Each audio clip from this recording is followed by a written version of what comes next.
Bom dia a todos. Boa tarde para quem estiver na Europa, aí na Ásia acompanhando a gente, boa noite. Bem-vindos a mais um Masterclass PG Advogados e CTS Protiviti. Hoje é o terceiro Masterclass da nossa sequência. Hoje a gente vai falar de um assunto que é extremamente atual, extremamente relevante e que é muito difícil de ser feito, né? Acho que está todo mundo que está lidando com privacidade, todo mundo que está lidando com a LGPD está sofrendo hoje, que é o data mapping, né? Mapeamento de dados, né? Então, falando um pouquinho o que a gente já passou, né? O primeiro Masterclass foi feito no dia 1º de julho, a gente falou sobre os riscos, os problemas do home office, né? Como o pessoal falou, já virou jargão, esse novo normal. O segundo, a gente falou sobre sala de crise, né? O que fazer, o que acontece numa crise, seja uma crise de um ataque, seja algum vazamento de informações, e agora a gente vai falar desse assunto aqui tão presente hoje em dia, para quem está lidando com privacidade, que é como fazer e as melhores práticas do mapeamento de dados, né? A gente tem hoje com a gente aqui o Marcelo Crespo, da PG Advogados, né? Ele é o nosso parceiro, especialista em privacidade, e o André Silurzo, que é o diretor associado da ICTS Protiviti, e que lidera toda a nossa área de privacidade e segurança de dados, né? Bom dia, pessoal, bem-vindos, então, ao nosso Masterclass, né? O contexto é que, né, a gente, hoje em dia, né, está cada vez mais digital. Hoje em dia a gente está precisando trabalhar fora do nosso dia a dia, das nossas empresas, né? Então, disto, junto com uma questão de privacidade, se tornou cada vez mais premente a necessidade de entender aonde estão os dados, como proteger, e é isso que a gente vai conversar um pouquinho nessa Masterclass. Eu passo a palavra, então, André, por favor, tudo seu. Pessoal, desculpa fazer um parênteses aqui, né? Perguntas podem fazendo pelo chat, tá bom? Eu vou tentando encaixar aqui, a gente vai... É mais uma conversa, tá? Mais um diálogo aqui, a gente dialoga bastante. Eu também vai ter um tempo, vamos tentar fazer um tempinho para responder as perguntas de vocês ao longo da apresentação. Obrigado. Legal, pessoal. Bom dia a todos. Um prazer estar aqui com vocês hoje. Bom, realmente, assim, a gente, como o Maurício colocou, esse é um dos pontos mais relevantes aí dentro de um programa de adequação, não só a lei de proteção de dados, mas também a privacidade de dados dentro da organização, e também são pontos relevantes para você colocar uma governança de dados na organização, né? Então, a lei, a LGPD, né, a Lei Geral de Proteção de Dados, entrando em vigor agora, né, seja agora em agosto ou em maio do ano que vem, a depender aí da medida provisória ser convertida em lei, é fundamental que as empresas que não iniciaram já iniciem esse trabalho de minimamente ter suas atividades de processamento mapeados, ter uma visibilidade de onde seus dados estão fluindo, o que está armazenado dentro da organização, o que não está, para então conseguir ter um dimensionamento dos riscos e dos impactos que isso pode trazer para a organização,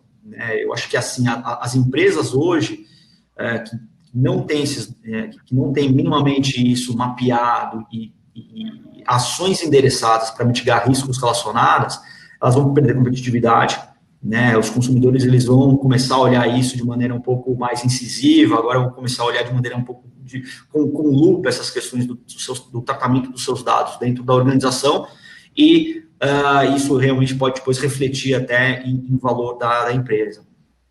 Marcelo, não sei se tem algum ponto.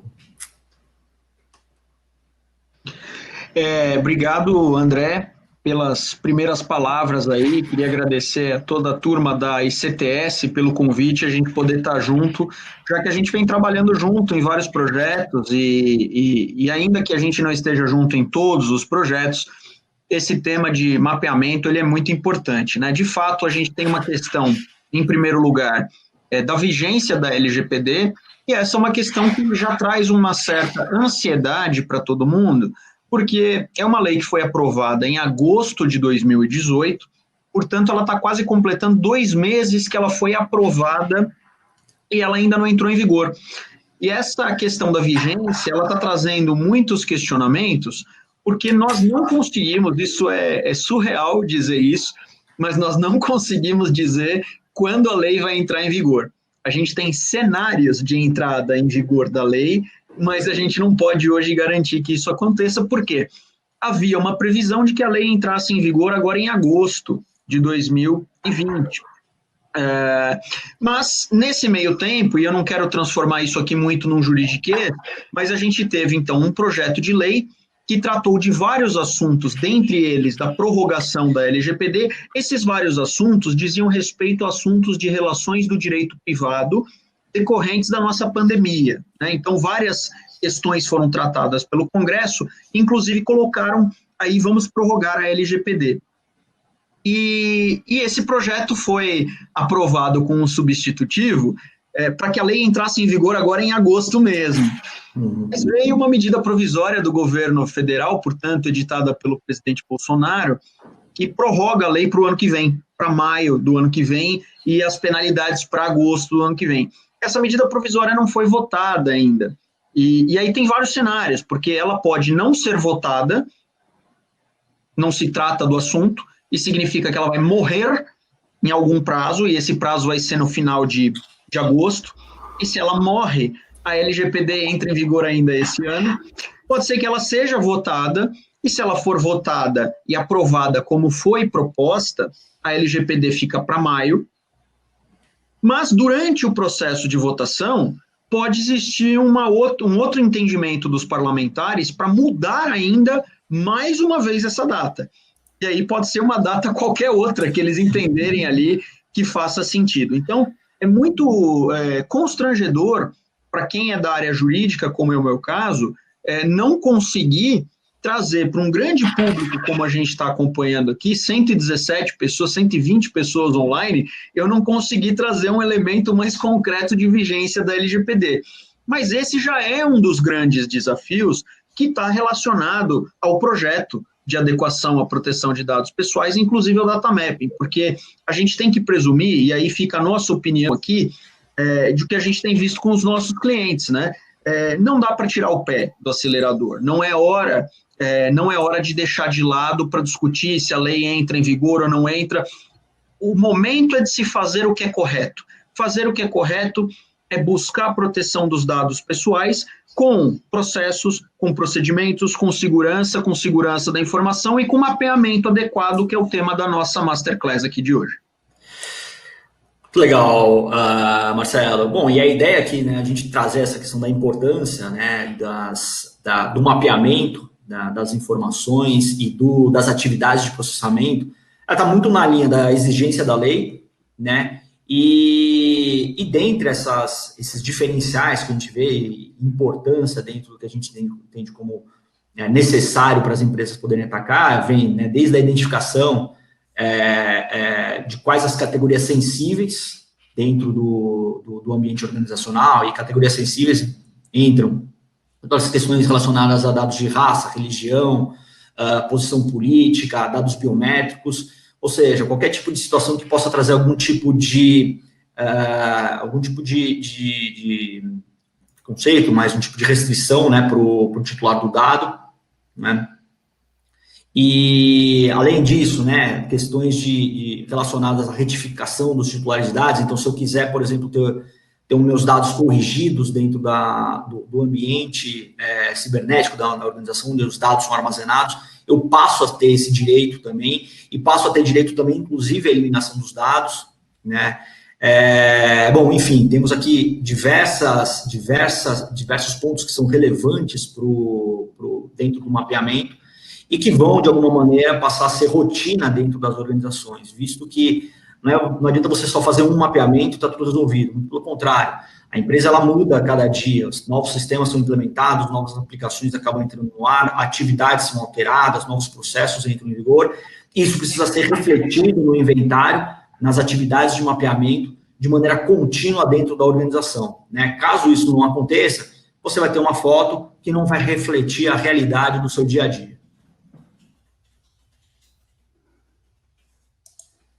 Bom, para a gente começar e também dar uma aquecida aqui também nos motores, a gente resolveu aqui colocar algumas perguntas aqui para os nossos telespectadores e entender aqui um pouco qual que é a percepção deles. Eu acho que de uma maneira geral, eu queria entender aí de vocês, né, se vocês têm ideia mais ou menos do volume de dados que existem no mundo atualmente. Então, vamos dar aqui um tempinho para vocês receberem, para vocês poderem responder. Vamos dar um minutinho, já temos algumas votações aqui. Exatamente. Eu confesso que eu tenho dúvida para saber esse número aí também, viu? Tem que saber se vale é só o corporativo ou se tem as nossas, né, o lado pessoal também, mas se contar o lado pessoal aqui, também não tenho a mínima ideia, né? Eu acho que eu sou responsável por 1% disso aí, as fotos de filho, vídeo de filho, aquela coisa toda, deve estar tudo aí. Não é... Também aqui a gente tem... Isso pode... Independente do resultado, a tendência é só crescer. Né? Então... Bom, estamos chegando aqui... A gente vai ter que... O pessoal está votando ainda, mas estamos chegando aqui já num equilíbrio aqui. Eu estou vendo que as barrinhas não estão se mexendo muito, né? Bom, vamos ver, pessoal, quem ganhou na Mega Sena, né? Então, bom, enfim, 60% aqui acha que existe 12 quadrilhões de gigabytes, 35%, 40 trilhões de gigabytes, e aí 2%, 15 bilhões de gigabytes. E aí 97 milhões de gigabytes, é 1%, é uma pequena parcela aí do nosso time. Já vou responder essa pergunta para vocês. Vamos só para o próximo ponto, para a próxima enquete. Desculpa. Então, aqui a pergunta, pessoal, é qual o prazo médio de armazenamento de dados das empresas, né? Então, eu queria saber aí de vocês, né, se vocês têm ideia de quanto tempo esses dados são armazenados dentro das organizações. Essa eu acho que é mais fácil de acertar.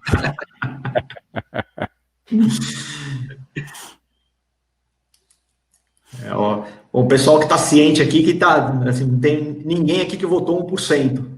Alguns colocaram 2 anos, prazo médio. Esse pessoal que colocou 2 anos, eu quero conhecer, saber o que come, onde vive. Eu quero benchmark para...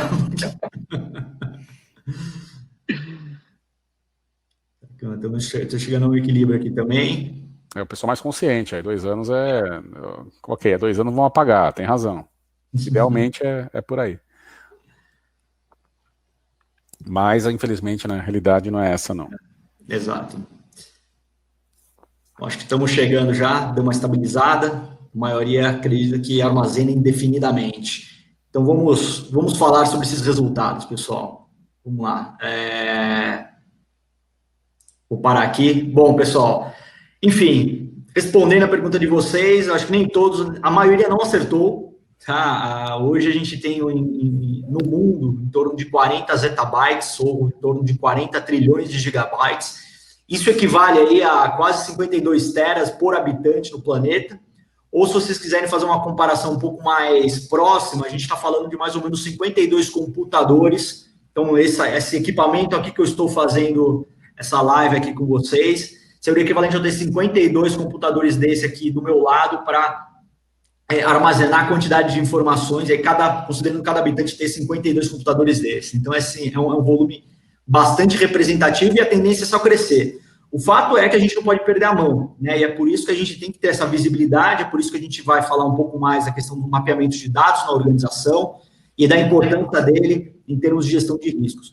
E falando um pouco mais também de uma pesquisa que a gente deve divulgar aí nos próximos dias, né, respondendo a segunda pergunta, né, qual que é o prazo médio, a resposta é que 85% das atividades mapeadas não tem um prazo médio de armazenamento. Ou seja, a gente fez um levantamento entre mais ou menos aí 4.200 atividades de processamento, né, nas empresas, e dessas 4.000 atividades, 85% não tinham um prazo definido de armazenamento. Isso é um super problema para as organizações, porque são muitas vezes informações que não são utilizadas, que ficam armazenadas nos ambientes da corporativo, sem uma finalidade, sem uma utilização, sem um objetivo, e que, eventualmente, em situações de vazamento, essas informações elas podem representar um risco, né, e ter um impacto representativo na imagem da organização, como a gente tem visto nos últimos dias, né? Eu acho que assim, a gente estava brincando que nas últimas 3 semanas aí você teve uma média de mais ou menos um vazamento por dia um reporte de vazamento por dia de empresas, né? Então, o que a gente realmente tem que começar a olhar, e o data mapping, o mapeamento de dados, ele é fundamental para a gente poder ter essa visibilidade, o que é realmente relevante para a gente armazenar, né? O que realmente a gente tem subsídio pela lei, o que a gente tem um fundamento legal para reter essas informações, o que a gente não tem, se realmente ela tem alguma utilidade, e se tiver utilidade, a gente discutir a questão do consentimento dentro dessas informações, e o que não é, pessoal, vamos desapegar. Literalmente, a gente tem que começar a trabalhar aquelas informações que não servem para nada, a literal deleção dessas informações. Claro, com todo o cuidado necessário, com toda uma avaliação aí criteriosa dessas informações que são armazenadas. Ô, André, uma coisa que é importante que você falou, e acontece uma necessidade de uma percepção por todos nós, de que termos essa quantidade de dados aí, 40 zettabytes, e não descartarmos, significa que todas as organizações que detêm essas informações e não descartam, elas são responsáveis por essas informações. E essa responsabilidade, ela vem de várias formas, não só para a questão do vazamento, como você bem falou, que embora nem todo dia a gente tenha uma notícia de vazamento, mas eles existem a todo momento, mas para todos os outros elementos da LGPD que a gente vai ver adiante, que é o tratamento fundamentado numa base legal adequada, né? Então, eu acho que o que já é bastante importante dessa pesquisa que vocês estão fazendo é que é tanto dado que não é descartado, que isso deve ser enxergado pelas organizações como uma possibilidade imensa de um passivo ou de passivos judiciais. A gente pode ter aí multas, processos judiciais, investigações. Então, precisa ter uma estratégia muito bem feita, né, um projeto muito bem conduzido, porque realmente é como se nós fôssemos caixas fortes de dados, né? Exatamente. E para a gente, então, começar a olhar esses pontos, pessoal, eu acho que assim, olhar, né, como a gente vai mapear os dados no ambiente empresarial, acho que o primeiro ponto é a gente garantir uma comunicação adequada. Né, a gente geralmente começa um trabalho, né, um trabalho de lançamento do programa, para adequação com o kickoff, com a comunicação, mas isso ele tem que ser intensificado ao longo do projeto.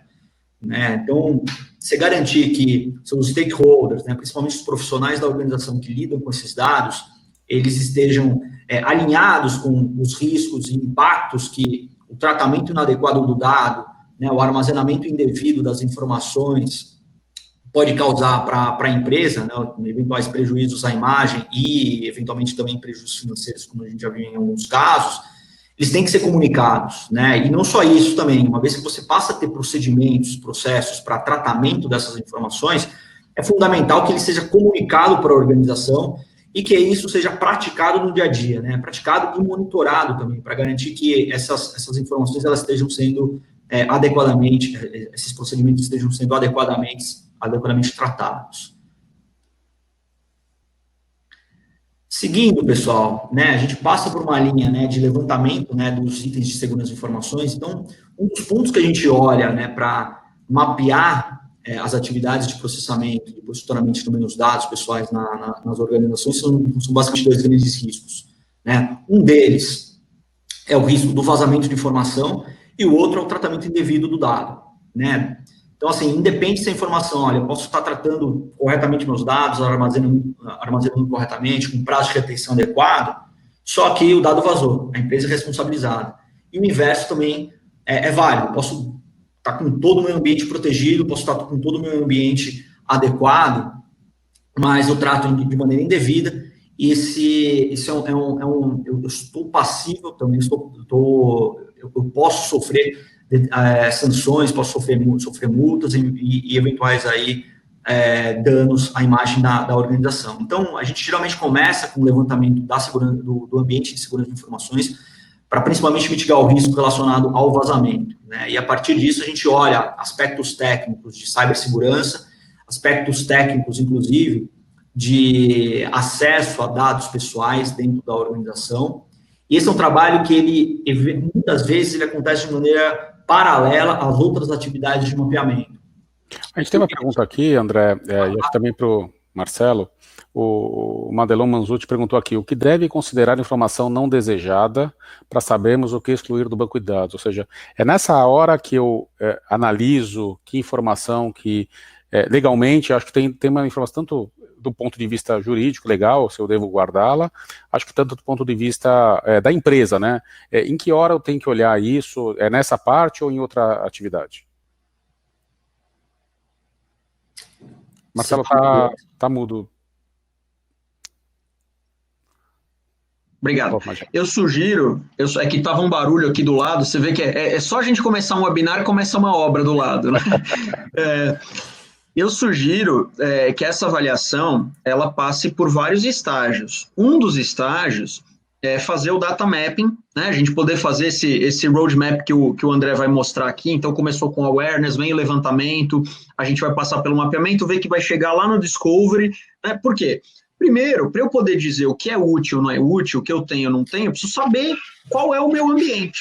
Se eu não sei o que eu estou tratando, e geralmente as empresas têm dificuldade para saber o que tem lá dentro. A gente sabe grossamente falando, porque o core business te leva, eu tenho dados de pessoas, porque o meu atendimento é assim, eu vendo produtos ou serviços, enfim. Mas saber não só o tipo de dado, mas o repositório, onde eles estão, se o repositório é protegido ou não é protegido. Então, é uma conjugação. Para você poder dizer que algo não te serve, você precisa saber o que tem. É mais ou menos como você olhar de tempos em tempos as suas gavetas e falar, nossa, eu deixei umas coisas aqui que eu não preciso mais, eu vou tirar, eu vou dar uma limpada nas gavetas. Você precisa fazer isso com uma certa frequência. Da mesma forma, toda organização precisa fazer. Então, esse não é um trabalho único. Você fez uma vez e está resolvido. Você pode fazer em um ano, periodicamente, a cada 2 anos, enfim, isso, a tua governança vai levar isso. Mas primeiro você precisa mapear e entender o que você tem. Mapeado e entendido, o ideal é você classificar, para você poder dizer, isso aqui para mim tem mais valor, isso aqui para mim tem menos valor. E se tem menos valor, é um valor tão pequeno que vale a pena manter ali, ou eu desfaço dele? Aí entra um pouco na estratégia de negócio. Olha, isso aqui eu não uso hoje, mas pode ser que eu desenvolva um produto, pode ser que eu desenvolva alguma coisa que isso venha a ser útil. Aí você vai ter que moldar o seu programa de proteção de dados para poder absorver aquilo com toda a responsabilidade que vem ter essa caixa forte. Nós somos caixas fortes de dados, né? Aquele ditado de que os dados são o novo petróleo. Eu não sei se são o novo petróleo, essa expressão está meio manjada, isso, aquilo, mas valem dinheiro. Que vale dinheiro, vale. Que tem um valor aí por trás, tem.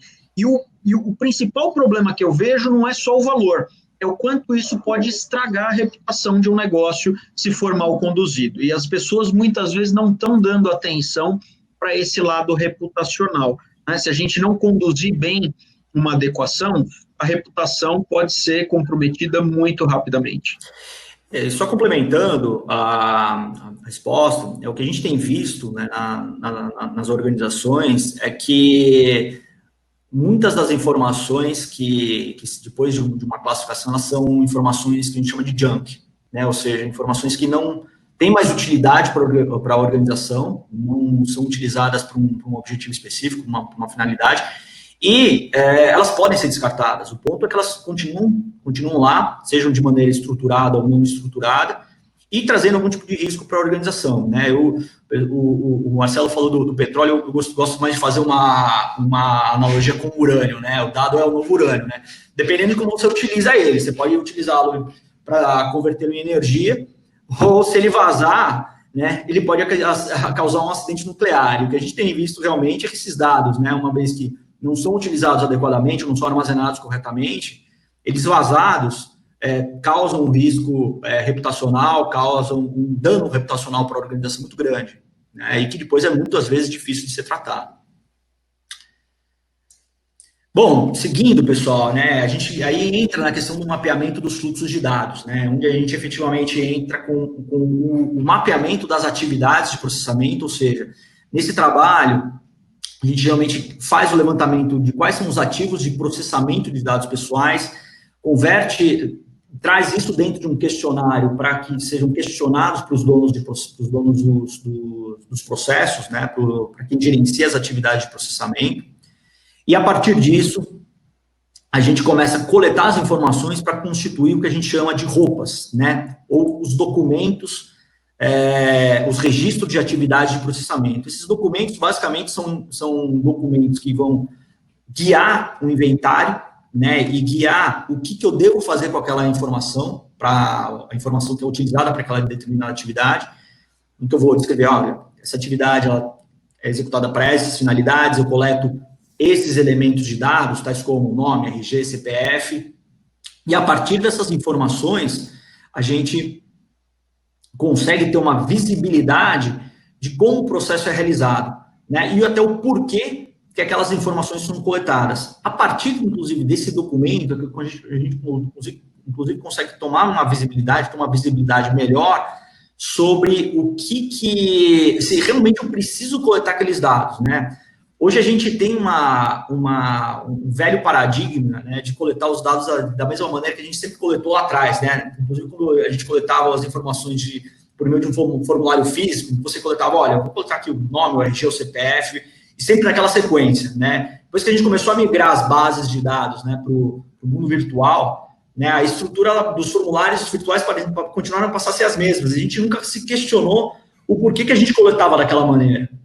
Então, é a partir desse documento que a gente vai ter que começar a questionar, se falar assim, peraí, para fazer a atividade especificamente, eu vou precisar do nome, do RG, do CPF, será que eu não só coletar o CEP da pessoa, eu não consigo atingir a finalidade, o objetivo final do tratamento do dado, sem colocar em risco, ou sem expor a organização como um todo?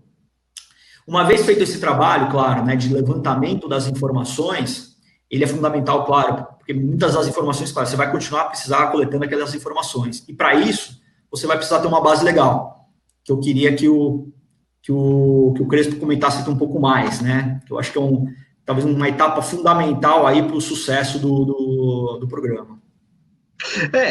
Isso é bastante importante, né? Então, assim, ainda voltando só um passinho atrás, falando do roupa, existem várias metodologias para você colocar as informações no roupa. O que é importante, né? É o registro das atividades, para você poder justamente saber o que acontece ali. É a partir do roupa que você vai conseguir estabelecer futuramente uma governança. Então eu tenho isso, está armazenado no lugar tal, isso aqui quem é o owner desse processo, isso aqui eu tenho que mudar alguma coisa, e aí fundamentar, como disse o André, numa base legal, e são várias as bases legais que a legislação traz, né? E uma das primeiras coisas que é importante deixar registrado é que ainda existe no meu entender, um exagerado sentimento de que a LGPD, ou a Legislação de Proteção de Dados, é muito baseada no consentimento. O consentimento é uma coisa muito importante, ele tem vários desafios, é um ponto de destaque da lei, mas a lei está longe de falar só de consentimento. Então, muitas das perguntas que eu respondo diariamente para middle level, para C-level, para os presidentes, é assim, mas quer dizer que agora então eu só vou poder usar isso se eu tiver o consentimento das pessoas? Não é bem assim, né? Como o André falou, se a gente parar para dar uma olhadinha na legislação, a gente tem no artigo 7º da LGPD, são 10 hipóteses legais de tratamento de dados. Eu não vou comentar cada uma delas, mas eu vou trazer alguns exemplos que ficam mais fáceis para vocês entenderem. Então, a gente tem o consentimento, que é justamente você obter a manifestação livre de uma pessoa concordando que o seu dado seja tratado. Mas a gente tem, por exemplo, a execução de um contrato. Significa que eu vou poder utilizar os dados pessoais que constam naquele contrato e que tem um escopo definido para executar aquele contrato. Isso pode ser um contrato de trabalho, pode ser um prestador de serviço, um fornecedor seu, qualquer contrato, qualquer formato jurídico de contrato pode envolver ali uma relação de tratamento de dados. Para esse escopo, eu posso fundamentar no tratamento de dados. Isso significa dizer, então, nesses casos eu não preciso do consentimento, eu fundamento no contrato. Eu tenho uma outra opção, por exemplo, a obrigação legal ou regulatória. Significa que tem uma outra lei que me obriga a ter um comportamento em que eu vá utilizar dados pessoais. E um exemplo muito fácil da gente ver, porque todo mundo está basicamente obrigado a isso, é fazer o upload de dados pessoais na plataforma do e-social. Né? Então, a gente tem uma lei, a gente tem um decreto exigindo que as empresas façam a utilização dessa plataforma do e-social. As empresas não usam essa plataforma porque é uma plataforma gostosa de utilizar, não é user-friendly, ela é instável, tem lá um monte de detalhes, não é um negócio que naturalmente as pessoas fariam. Elas cumprem uma outra lei. E assim a gente tem vários desafios regulatórios de vários setores, a gente tem financeiro, tem de saúde e tudo mais. Nesses casos, eu consigo fundamentar o tratamento de dados baseado numa outra norma, né? E assim por diante. Então, um processo judicial, imagina se eu precisasse pedir um ok, um consentimento de alguém para usar o nome dela para poder processar a pessoa ou para poder responder um processo. Não faria o menor sentido. Então, entender e fazer a recomendação da base legal é um trabalho bastante complexo, mas que não necessariamente vai obrigar-nos a utilizar o consentimento. Então, isso é uma das coisas. Aqui, nós não estamos numa sala de aula para ficar discutindo todas as bases legais. Mas eu acho que no tempo que a gente tem, uma das coisas mais importantes que eu tenho para dizer não é só consentimento, e a gente consegue regularizar muito das bases, dos fluxos que vocês têm nas empresas de vocês, com outras bases legais. O que significa dizer na prática calma, vai haver um pouco mais de burocracia? Talvez, mas isso não vai impedir de você manter os negócios, isso não vai impedir de você fazer negócio. A LGPD não é uma lei que vai arruinar os seus negócios. A gente tem que olhar pelo lado da oportunidade. A gente olhar sempre pelo lado negativo, é o lado do burocrata. Puxa, agora eu tenho que fazer isso. Sim, mas se você fizer e fizer bem feito, você consegue destaques, você consegue ser pioneiro, você consegue manter sua reputação. Os diferenciais competitivos, eles vêm naturalmente, tá? Então, eu acho que, André, acho que a ideia não era comentar todas as bases legais, mas dar um pitaco um pouco em cada uma delas aqui, que é um trabalho importante dentro do mapeamento, porque depois que você faz o ROPA, eu sugiro uma base legal, e dessa base legal vai ter uma consequência. Acho que isso é importante eu complementar, eu estava deixando aqui. Porque se eu digo que é uma base legal de execução de contrato, então aquele contrato vai precisar ser revisado para estar adequado à LGPD. Se eu digo que é o consentimento, eu preciso estabelecer uma estratégia de gerenciamento do consentimento. Quando eu obtenho, quando ele é revogado, quando que a pessoa pediu uma informação e dali por diante. Bacana, Crespo, vamos lá.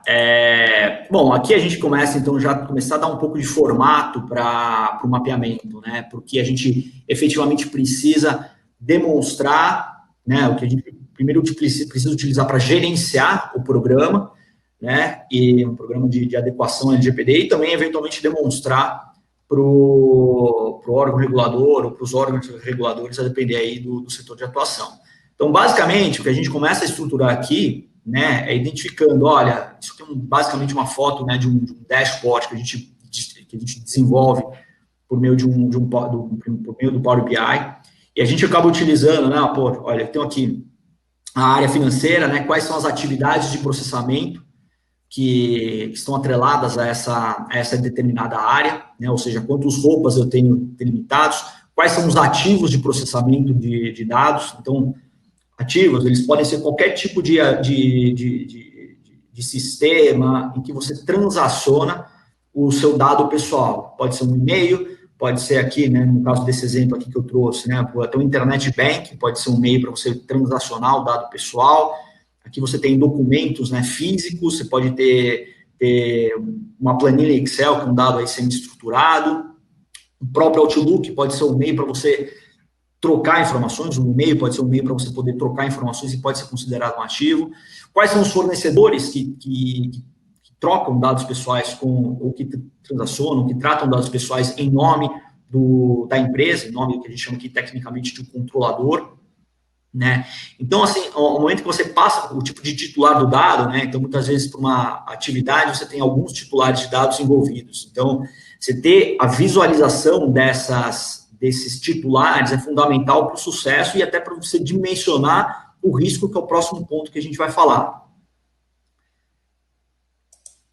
Aqui outros exemplos até de como que a gente mostra, né, quais são as bases legais para tratamento. Isso muitas vezes é fundamental para eu tomar determinadas decisões, né, saber se eventualmente eu utilizo um volume considerável, né, que eu trato determinadas atividades com base no legítimo interesse. Isso eleva um pouco o risco, eleva o risco da organização no tratamento do dado. Então, ele é classificado até de uma maneira um pouco elevada, mais elevada do que as próprias outras atividades de processamento. Tem uma visibilidade também, inclusive, de quais deles eu utilizo o consentimento, né, como base para o tratamento da informação. Isso é fundamental para saber, inclusive, se eu tenho qual que é o modelo para gerenciar o consentimento dentro da organização. Será que o volume é massivo? Eu vou precisar de uma ferramenta plugada em diferentes sistemas para fazer o gerenciamento desses consentimentos? Ou não? O volume é muito baixo, eu consigo eventualmente fazer de maneira manual. Fazer de maneira manual eu não recomendo, tá? Mas, assim, pelo menos assim, para as empresas, para algumas empresas, né, que não tem um volume massivo do tratamento, para a gente sair aí no nível 0 de maturidade, eles acabam adotando esse modelo, mas que a partir de um segundo, terceiro nível de maturidade já começa a ter a necessidade de uma ferramenta plugada para poder fazer a gestão desse modelo. E quando eu estou falando de atingir o nível de maturidade, a gente está falando aqui de alguns meses, né, de prazo. Outras informações que a gente traz aqui, né, então quais são as atividades por fornecedor que são tratadas, né, então você tem uma visualização do terceiro e quais atividades são executadas por esse terceiro, para você poder dimensionar o risco com base, eventualmente, na volumetria de dados, se essa informação é transferida para outras jurisdições, enfim, ter essa visibilidade de maneira mais acurada. Por uma restrição aqui na ferramenta de webinar que a gente está utilizando, eu não consigo abrir o Power BI para a gente poder mostrar a navegabilidade e dar uma cara de como esse programa ele funciona, né, e como essa ferramenta ela é utilizada, né, para para suportar o DPO, né, nas suas atividades estratégicas dentro da organização e ajudar a gerenciar o programa como um todo. André, aproveitando aqui, até André e Crespo, eu acho que é a pergunta para os dois aí, pela experiência de vocês, né? Dá para trabalhar roupas, mapeamento de dados aí com Excel, com as ferramentas básicas do Office aí, que a gente vê muito pessoal trabalhando, ou já não está mais dando para trabalhar isso? Até dado, fazendo gancho aí com a quantidade de dados que a gente tem aí, 52 terabytes aí por pessoa, né? Como fica isso aí se eu quiser trabalhar de uma forma sem aportar ferramentas?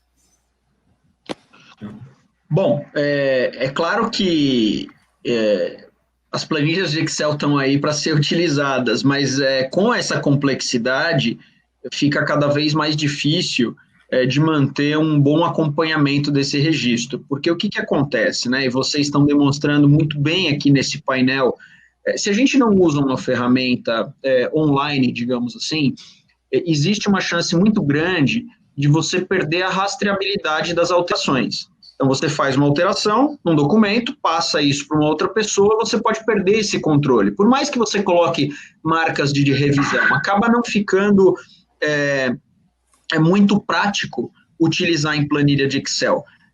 Então, se você tem como colocar isso num sistema, e existem várias opções aí no mercado, mas e aí a questão seguinte, é entender o que faz sentido para aquela governança. Certamente uma empresa grande, que tem muito fluxo de dados pessoais, não vai conseguir fazer isso sem o apoio de uma ferramenta. Então, se você estiver falando de um negócio pequeno, ainda restrito, talvez faça sentido, sim, você manter ainda uma coisa mais, digamos assim, rudimentar, utilizando uma planilha de Excel. Mas na medida em que você já tem algum volume, e eu não vou aqui quantificar esse algum volume, mas é um atendimento, se você tem um atendimento frequente a titulares de dados, se tem sempre gente, se você tem um saque, se você tem um fale conosco, se você tem um e-mail de comunicação, isso já vai dar uma certa noção do tamanho do barulho que você tem para resolver.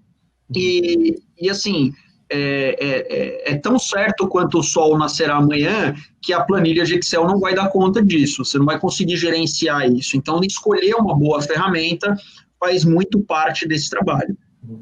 Exato, e complementando, né, uma vez que você tem um inventário bem acurado, você vai eventualmente plugar as ferramentas, né, o módulo da ferramenta para você poder eventualmente gerenciar um consentimento, você vai conseguir plugar, né, nos seus roupas que necessitam do consentimento para você poder não só ter essa rastreabilidade, mas você ter também uma velocidade e acuracidade no momento de você ter que dar o consentimento, na hora que o titular do dado der o consentimento, e eventualmente se no dia seguinte mudar de ideia, retirar o seu consentimento, né? Uma vez que você tenha que operar isso de maneira manual, né? Então, operar um inventário de dados de maneira manual, considerando que a empresa muda todos os dias, você fazer todo esse tracing, né? Garantir essa rastreabilidade e também garantir o plug, né? Junto à gestão de consentimento, principalmente, eventualmente até para exercício do direito dos titulares, é muito difícil. Você vai acabar perdendo, você vai acabar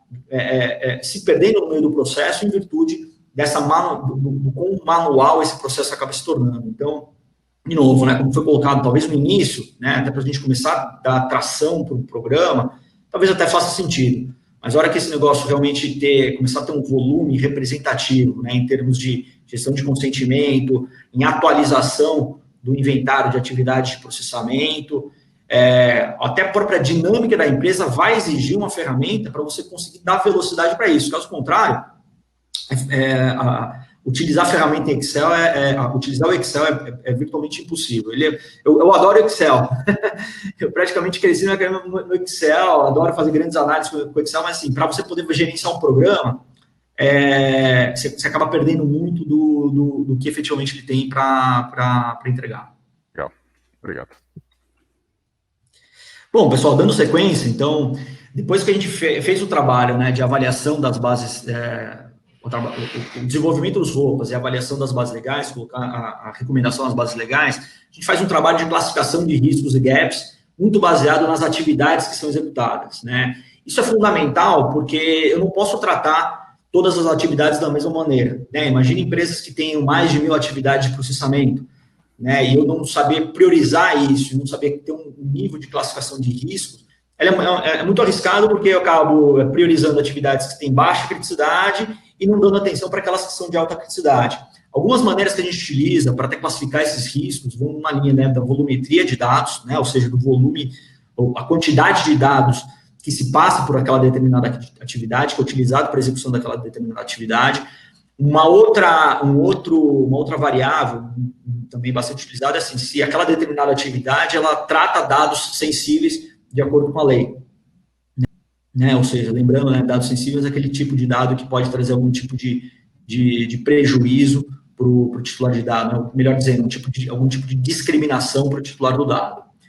Outras informações, eu tenho transferência internacional de dados, ou transferência entre jurisdições diferentes, é uma variável que a gente acaba também utilizando para classificar os riscos. Se os dados são tratados de maneira automatizada, se eventualmente para aquela atividade eu uso um RPA, né, um Robot Process Automation, para processar aquele dado e me trazer alguma informação a partir dela.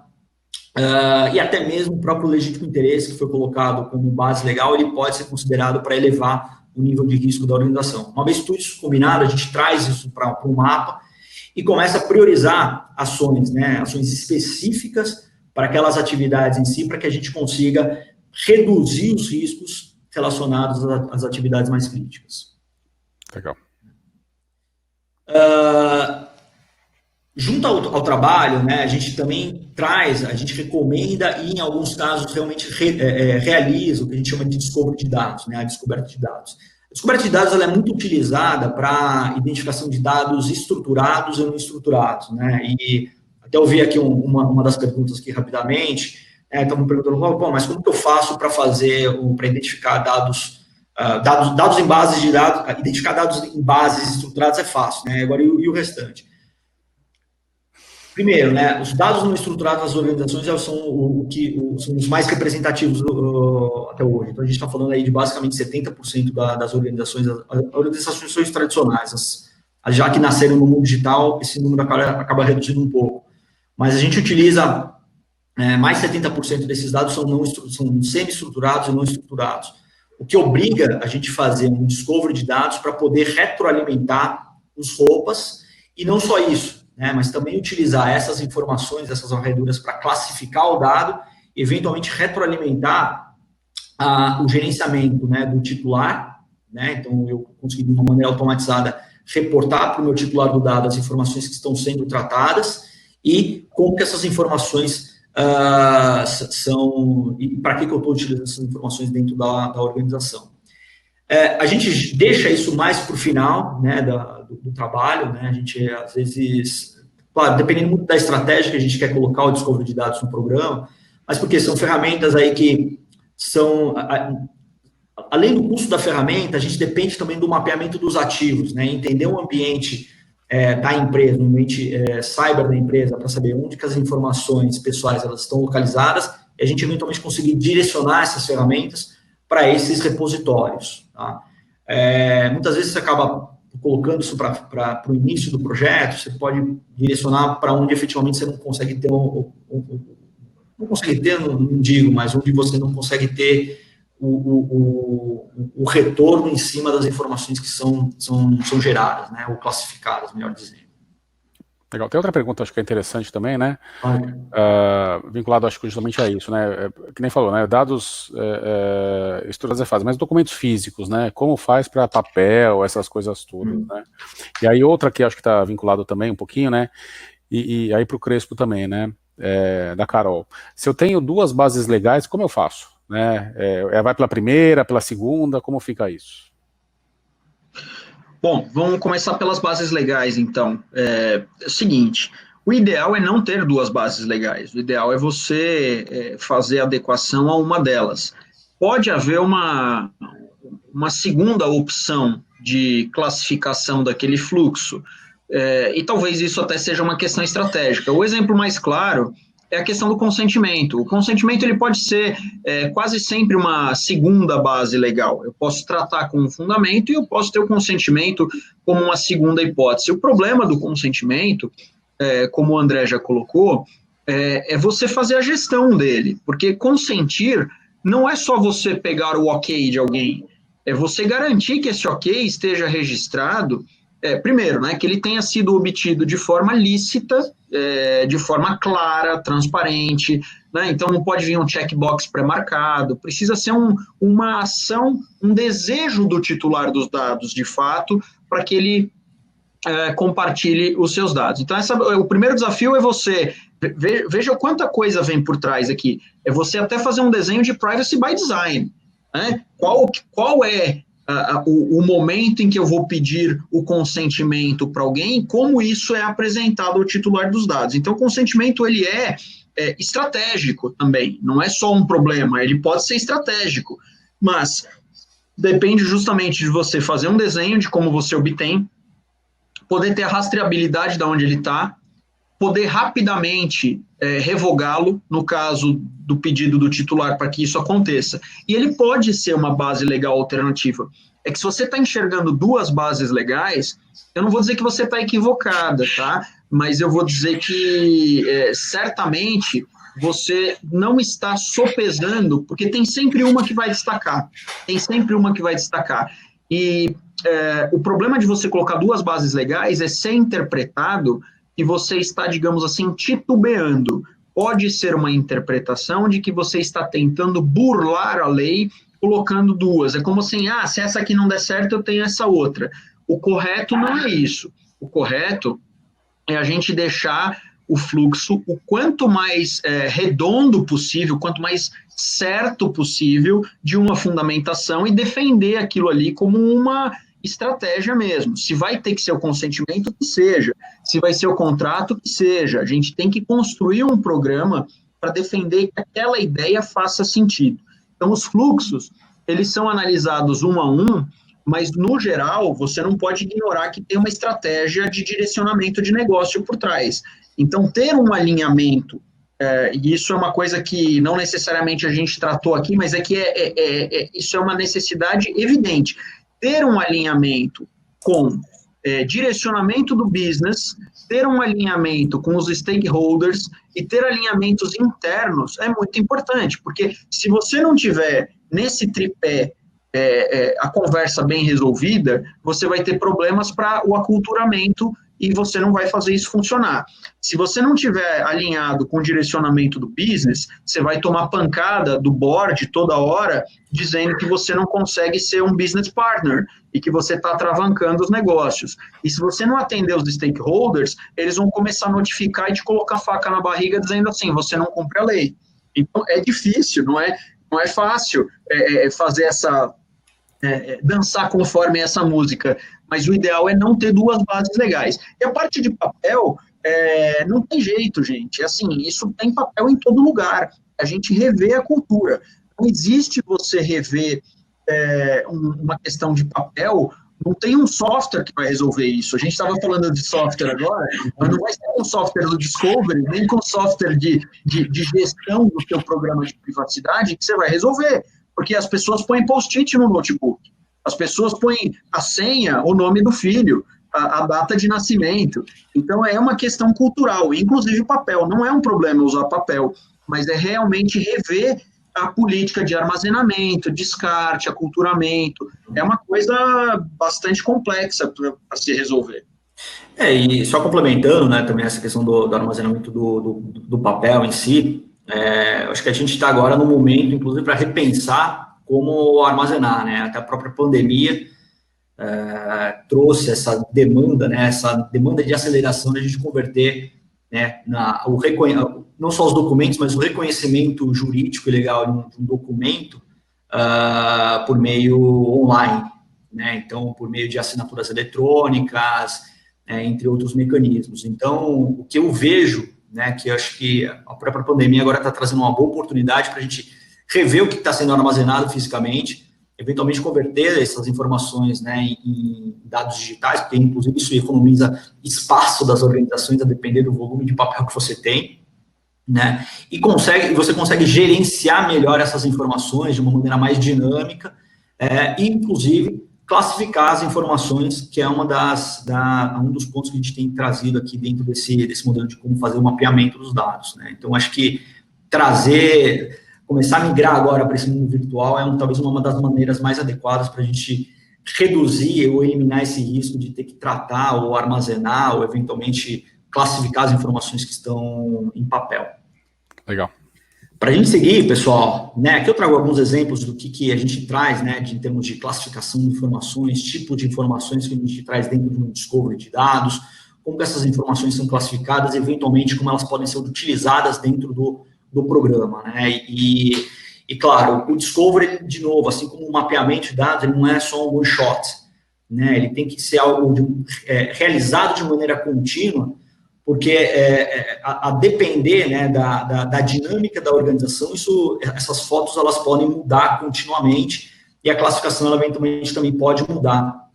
E o fato é que, assim, você simplesmente não dashboard, não tomar nenhum tipo de decisão em cima disso, literalmente o Discovery não vai servir para nada. O importante é você ter visibilidade, né, do tipo de informação que está sendo armazenada e tomar uma ação, seja uma ação de simples deleção em massa, que eu não recomendo, mas sim talvez direcionar a conscientização de como as pessoas devem tratar essas informações que estão mapeadas dentro dos servidores, essas informações semi-estruturadas e não estruturadas.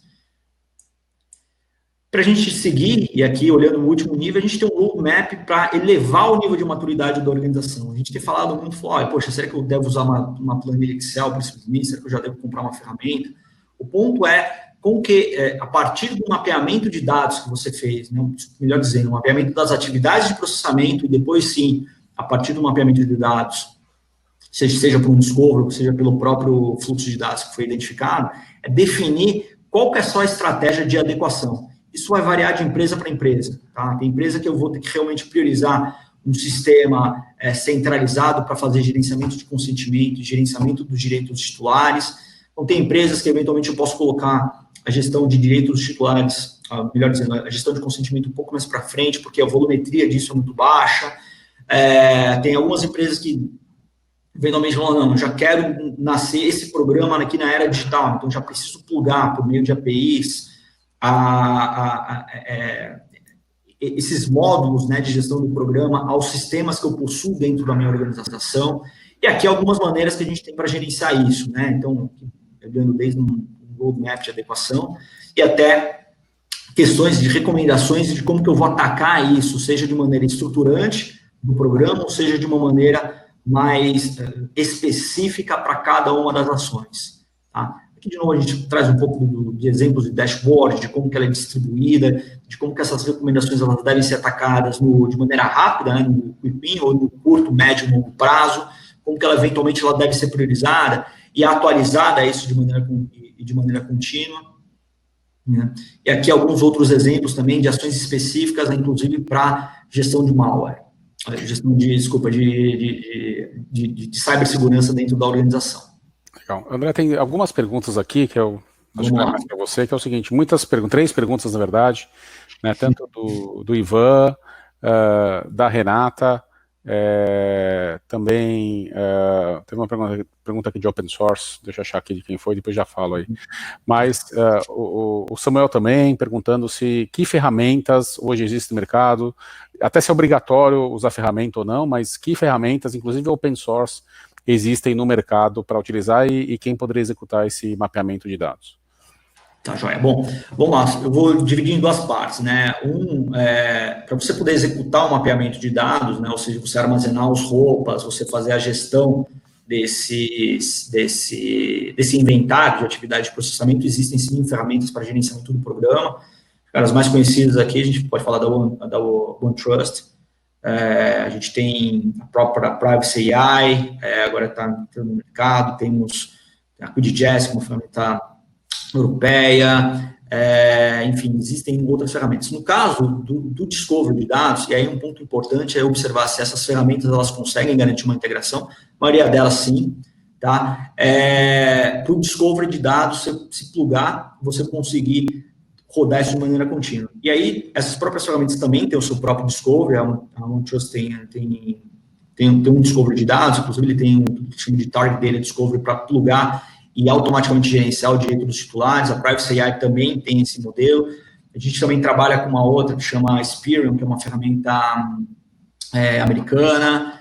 Tem a OneTouch, enfim, existem algumas ferramentas aí de mercado que podem ser utilizadas, mas o que mais importante vocês pensarem, né, na hora de utilizar essa ferramenta é pensar na finalidade, né? O que eu preciso, no final das contas, por que eu estou rodando esse discovery de dados? Então, será que eu estou rodando aqui? Eu quero só para fazer uma classificação das informações e ter um dashboard do que eu tenho que fazer depois disso, ou não, eu quero fazer um discovery contínuo, né, um target data discovery contínuo para poder alimentar minhas ferramentas, meus módulos de gerenciamento de direitos dos titulares e gestão de consentimento. Ou se eu realmente quero só ter uma informação para ter visão do volume de dados não estruturados que eu tenho na organização. Então, assim, o mais importante aqui é pensar qual que é a finalidade que eu tenho. Provavelmente cada empresa vai ter uma finalidade diferente, ou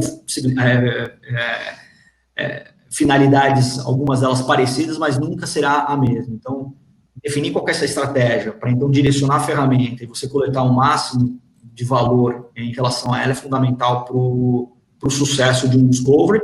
E do lado da ferramenta para a gestão do programa, a mesma coisa, né? Então, se eu não tenho uma estratégia definida, não adianta eu comprar a ferramenta, né? A mesma coisa que eu querer comprar uma Ferrari para rodar numa estrada de terra, né? Eu não ter processos, eu não ter procedimentos para fazer toda a gestão, a ferramenta ela não vai ter a sua capacidade, toda a sua capacidade sendo utilizada. Então, é importante a gente olhar essas estruturas antes de começar a pensar na ferramenta.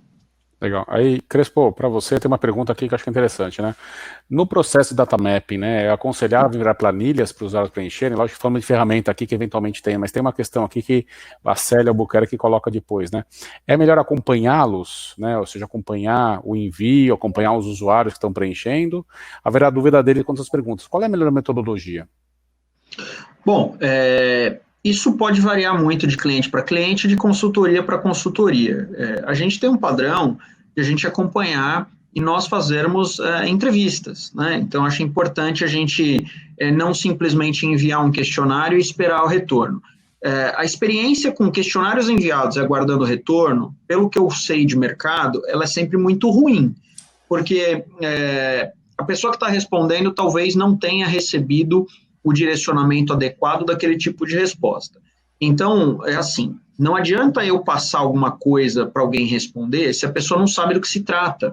E se a corporação ela tem um tamanho razoável e essa pessoa não participou, por exemplo, de um kickoff, sabendo do que se trata o projeto, o que é que vai ser feito, vai receber uma planilha e a tendência é ela receber e querer responder para se livrar logo daquilo. Ou se responde para livrar logo, ou se responde mal, né? Porque responde muito em cima da hora também para se livrar. Então, de novo, é uma questão cultural. Todo mundo precisa entender que a responsabilidade do projeto é de toda a empresa, de toda a organização. Isso não é TI, isso não é jurídico, não é segurança da informação, não é compliance. É todo mundo. Um dos grandes desafios que eu vejo no data mapping é que muitos departamentos não assumem essa responsabilidade. Ainda jogam muito com aquela ideia, isso aqui é do jurídico, isso aqui é TI, isso aqui é segurança da informação. Não existe dono da bola, existe ponto focal, existe assim, o cara que está fazendo a gestão do projeto, né? É o cara que você vai ter a conversa ali, é o cara que normalmente você vai bater um papo com ele para entender. Então, existem várias formas de fazer isso. Você pode mandar o questionário por e-mail antes e depois fazer a entrevista acompanhando, mas se você usa ferramentas online, como a gente estava falando, existe a possibilidade justamente de você mandar o questionário, a pessoa responder online, você acompanhar essas respostas, você ter um nível de gestão de validação das respostas. Então, a pessoa responde e você, antes de digamos assim, de imputar no sistema e ter aquilo como definitivo, alguém ali faz uma revisão. Essa revisão pode ser interna, ou pode ser externa, ou pode ser as duas coisas. Então, tudo isso é uma estratégia de como vai fazer. Cada consultor tem um jeito de trabalhar, cada empresa tem um jeito de fazer. Eu não diria que tem o certo e tem errado. Tem coisas que funcionam mais, tem coisas que funcionam menos. No geral, não funciona. No geral, funciona menos você simplesmente mandar um questionário e esperar que o pessoal responda. Eu acho que esse é um caminho bom para ter um direcionamento aí. Obrigado. Bom, estamos chegando aqui no final, né? Acho que, André, acho que tem um fechamento. Lógico, eu ia te convidar para fazer esse fechamento. E, pessoal, até falar assim, né? As perguntas aqui, a gente vai. Não dá tempo de fazer todas, tiveram bastante perguntas, né?